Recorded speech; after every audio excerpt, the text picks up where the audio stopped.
All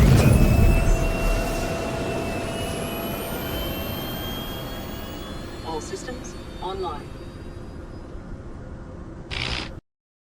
Salut à tous, c'est Schneider et on se retrouve pour un récap de la semaine sur Star Citizen. Première question du Calling All Devs pour Rob Johnson, est-ce qu'il prévoit de créer des abris de secours sur les astres pour nous permettre de nous déconnecter dans des endroits sûrs et très reculés ? C'est prévu, mais il précise qu'on en saura plus dans les semaines à venir avec les habitations pour les joueurs. Il ne le dit pas, mais ça sera sûrement présenté à la CitizenCon. Deuxième question, les tourelles et les écrans ne sont pas contrôlables au joystick, donc est-ce que ça sera possible un jour ?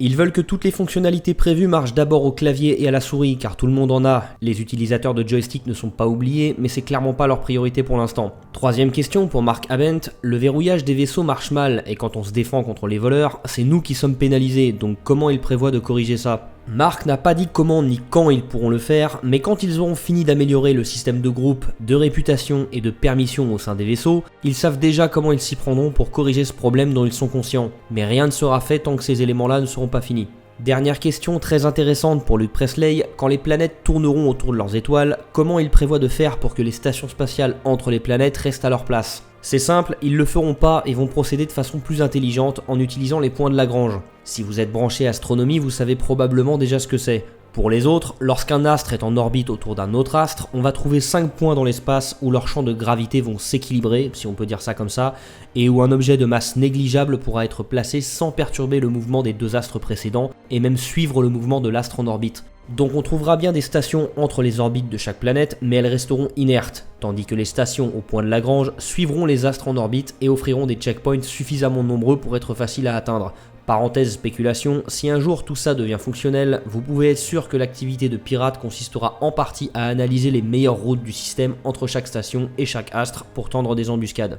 Le lore-post de mardi était la deuxième partie d'une histoire dont je n'ai pas traduit le premier chapitre parce que j'étais en vacances. La première partie nous présente donc Alex et Mas, une voleuse humaine et un hacker Banu, en plein cambriolage des labos de Bering sur Terra. C'est un lore-post franchement cool, déjà parce que le duo de pirates humains extraterrestres bien couillus renvoie à Han Solo et Chewbacca, mais surtout parce qu'on apprend plein de choses sur le lore et les futures mécaniques du jeu. Avant de rencontrer le commanditaire du cambriolage, Alex décide de placer des petites caméras de surveillance sur le lieu de rendez-vous pour analyser un peu le personnage au préalable. Ensuite, ce type est décrit comme ayant l'air très artificiel, ce qui est un effet secondaire assez commun lorsqu'on utilise, je cite, des machines de reconfiguration faciale. Lors du casse en question, Alex est contrainte de tuer un garde pour lui voler sa carte d'accès. Sauf que le système cardiaque de ce garde était relié à une puce attachée à son bras qui a alerté la sécurité quand il s'est arrêté. Mas, le hacker d'origine Banu, est parvenu à pirater cette puce pour faire croire à ceux qui la surveillent qu'elle fonctionne normalement et que le garde qui la porte est bien vivant. Et la bonne idée d'Alex, c'était de jeter cette puce dans un engin de nettoyage autonome pour faire croire que le garde est bien en train de patrouiller. Ensuite, pendant leur vol de données dans un laboratoire, 2 tourelles sont sorties du plafond, les empêchant de sortir de la pièce. Alex utilisa des balises produisant des hologrammes pour que ces tourelles vident leurs cartouches dessus.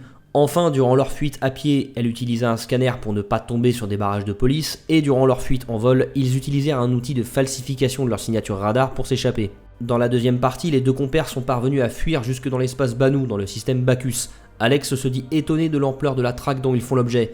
En général, pour de simples voleurs, l'advocacy ne mène pas la poursuite pendant plus de 2 systèmes et publie un avis de recherche pour que des centaines de chasseurs de primes le fassent à leur place. Ici, des dizaines d'agents de l'advocacy patrouillent chaque système et chaque point de saut, et des annonces pour leur capture mort ou vive sont diffusées absolument partout. En route vers le point de rendez-vous pour délivrer les plans volés au commanditaire initial du contrat, un dénommé Monsieur Groose, Alex et Mas eurent la surprise de voir qu'en fait, Monsieur Groose était à bord de leur Mercury, les braquant avec une arme. Ils parvinrent à le désarmer en activant une bombe EMP à commande vocale dans le cockpit et en le poignardant au bras par surprise. Finalement, Alex et Mas parvinrent à s'échapper en saut quantique en faisant exploser une dizaine de caisses contenant chacune une centaine de leurres. Alex décrit l'explosion comme capable d'aveugler des radars pendant quelques secondes et des pilotes pendant quelques jours. La suite au prochain chapitre. Jeudi, l'émission Around the Verse présentait les derniers progrès de la mise à jour 3.3. Le travail a continué sur la Star Map pour nous permettre de paramétrer des trajets à plusieurs étapes. Le temps de trajet, la consommation de carburant à chaque étape, la position actuelle, la distance jusqu'où on pourra aller sans refaire le plein, les stations-service environnantes, tout ça sera représenté avec la carte à proprement parler et avec une liste d'étapes en haut à gauche. On l'a vu que 2 secondes, mais le travail continue sur le panel de gestion des groupes et de leurs canaux de discussion. Côté environnement, ils avancent sur Walla, la lune gelée d'ArcCorp. C'est encore trop tôt pour eux pour donner plus de détails, mais les formations de cristaux gelés à la surface de Walla devraient peut-être amener le gameplay de minage à avoir plus de fonctionnalités. Ensuite, Luke Presley nous a parlé de la difficulté de rendre la taille d'un système planétaire à la fois crédible et ludique. Ils en sont arrivés aux proportions suivantes. Les étoiles seront à taille réelle, les planètes et les distances entre elles seront 10 fois plus petites et les lunes seront 6 fois plus petites. L'objectif étant que le Soleil paraisse à la fois imposant sur Mercure et lointain sur Pluton, que les lunes soient visibles depuis la surface d'une planète et que les temps de trajet ne soient pas trop longs. Côté vaisseau, ils ont mis en pause la refonte de la série 300 pour améliorer les animations d'entrée et de sortie sur le F8 Lightning qui sera disponible dans Squadron 42. Bizarrement, le Anvil Hawk n'est pas sur la roadmap, mais il est déjà entré en phase de White Box pour sa structure et son cockpit. Il devrait entrer en phase de Grey Box dans les mois à venir. Enfin, sur les véhicules terrestres, ils ont amélioré leur éclairage pour rendre les courses au sol plus agréables. Sur le Dragonfly, il continue d'ajuster ses mécaniques de vol dédiées aux courses pour l'empêcher de décoller trop haut, et il est désormais possible de tirer à l'arme à feu depuis le siège passager. Vendredi, les missions Shipshape et le Reverse the Verse sont présentés en long et en large le Hammerhead d'Aegis. L'idée de départ, c'était de proposer une sorte de navire de patrouille lourdement armé qui pourrait aussi servir de vaisseau d'escorte, une sorte de Retaliator qui aurait troqué ses torpilles contre des canons anti-aériens. Comme tous les vaisseaux qu'ils ont produits, il était censé être plus petit, sauf qu'ils se sont vite rendus compte que c'était un vaisseau qui aurait besoin de faire des patrouilles longue durée et d'avoir une grosse puissance de feu. Donc entre les générateurs adéquats et les quartiers de vie comme la cantine et la chambre, il a doublé de volume.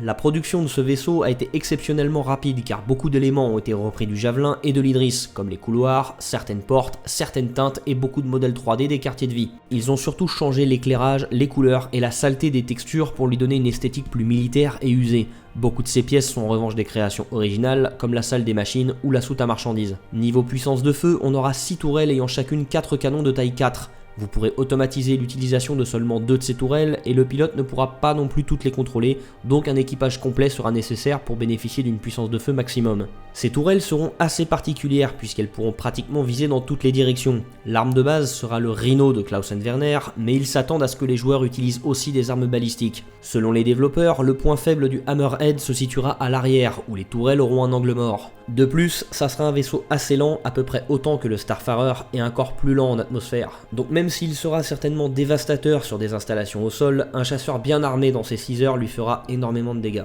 Les tourelles arrière pourront tirer vers l'avant sans risquer de toucher les tourelles avant, car les couloirs d'accès aux tourelles arrière seront un peu plus longs. Enfin, le Hammerhead n'aura pas de système de répartition des cibles entre les différents artilleurs. C'est un système de jeu complet, pas seulement propre à ce vaisseau, et comme il n'est pas encore fait, il arrivera plus tard. Pareil, en tant que vaisseau d'escorte de vaisseaux capitaux, il est prévu qu'il soit capable de détruire des torpilles en vol, sauf que c'est pas encore faisable non plus, donc ça sera pour plus tard. Samedi, CIG a mis à jour la progression de la mise à jour 3.3 sur son site, et ce qui devait arriver arriva. La plupart des sujets progressent bien, mais l'Object Container Streaming ne sera pas prêt pour la 3.3. Et sont donc repoussés avec lui la planète Durston et ses lunes. En théorie, tout ça devrait arriver avec un patch nommé 3.3.5 quelque part à la mi-novembre, et pour l'instant, il ne prévoit pas de faire de patch 3.3.1, 3.3.2, etc. Sauf que ça, c'est en théorie, et avec l'optimisme de Chris Roberts, en pratique, si vous pouvez vous préparer mentalement à un report de tout ça pour la 3.4 et Hardcore repoussé à l'année prochaine, ça vous évitera d'être déçu. Je vous l'accorde, c'est décevant, très décevant. Encore une fois, Chris Roberts a surestimé l'avancée du projet et a surestimé ce qui pouvait être réellement entrepris pour le futur proche.